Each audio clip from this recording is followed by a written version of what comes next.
chanteuses, que ce soit en tournée ou en voyage, elles n'hésitent pas à se servir de leur pouvoir pour faire des demandes parfois complètement disproportionnées. Voici cette semaine le top 10 des pires caprices de stars.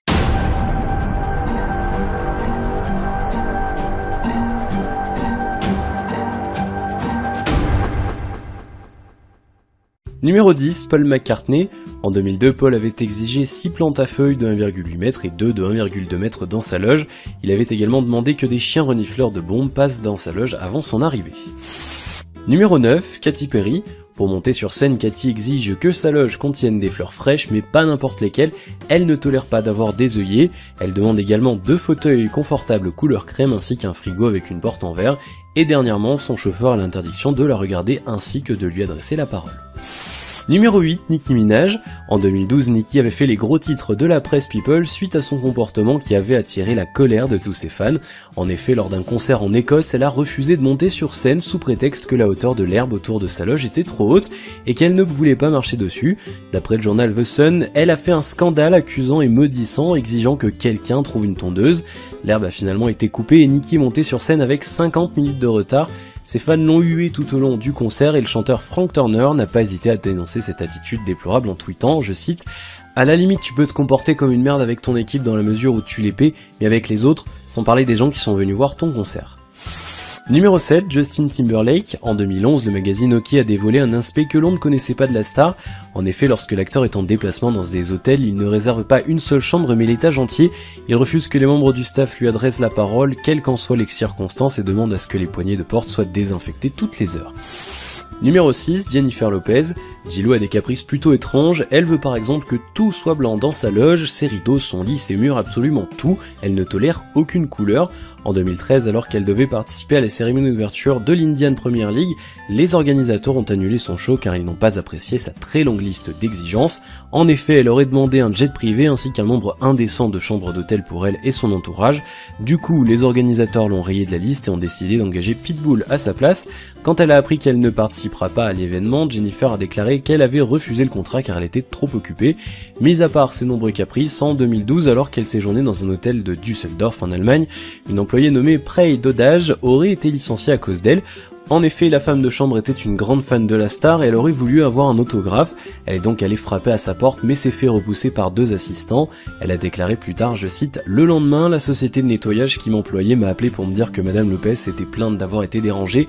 J'ai été renvoyé comme ça au téléphone pour un autographe. » Numéro 5, Mariah Carey. Mariah Carey mérite pleinement sa place dans Stop avec tous ses caprices inutiles qui ont même poussé son équipe à bout l'année dernière sur le tournage de son film Christmas Melody.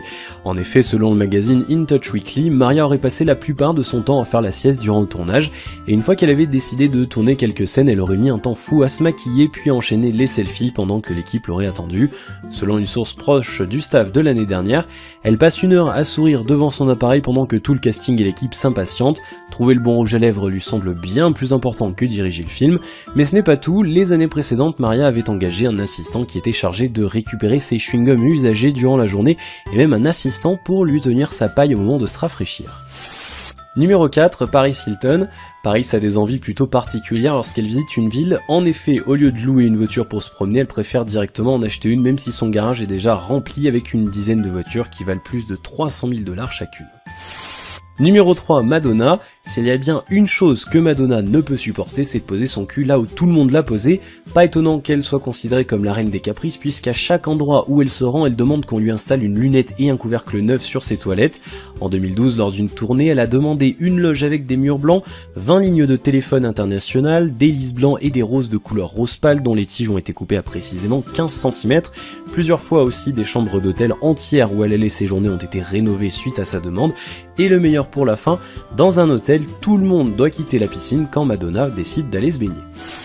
Numéro 2, Spike Lee. En 1996, Spike Lee s'était rendu à Cannes. Depuis sa suite, il n'avait pas la possibilité de regarder un match de basket américain dans lequel jouait son équipe favorite, car le match n'était théoriquement retransmis que sur le territoire américain. Du coup, il a harcelé tous les organisateurs du festival et a même menacé de quitter Cannes s'il n'avait pas accès à la diffusion du match. Ses producteurs ont alors décidé de louer un faisceau satellite le temps de la retransmission du match. Ce caprice leur a coûté quand même 45 000 €. Numéro 1, Justin Bieber. Pas étonnant de le retrouver dans ce top puisque Justin fait souvent parler de lui avec ses caprices interminables. Par exemple l'an dernier, lors d'un concert en Norvège, il a remarqué que ses fans avaient renversé un peu d'eau sur la scène. Il s'est approché d'eux et a tenté d'essuyer le devant de la scène. Ses fans en ont profité pour essayer de le toucher et Justin n'a pas supporté et leur a crié arrêtez et a quitté la scène après seulement une chanson. Voici la vidéo de la scène en question. Come on, I said stop it. Yo, what are you doing? Come on, guys. Yo, listen to me. Are you listening? Okay, I'm trying to wipe the floor. Give me a second, yo. Guys, never mind. I'm done. I'm not doing the show. I'm not doing the show. Et ce n'est pas le pire, le 29 septembre 2013, il s'est rendu en Chine pour un concert le soir même.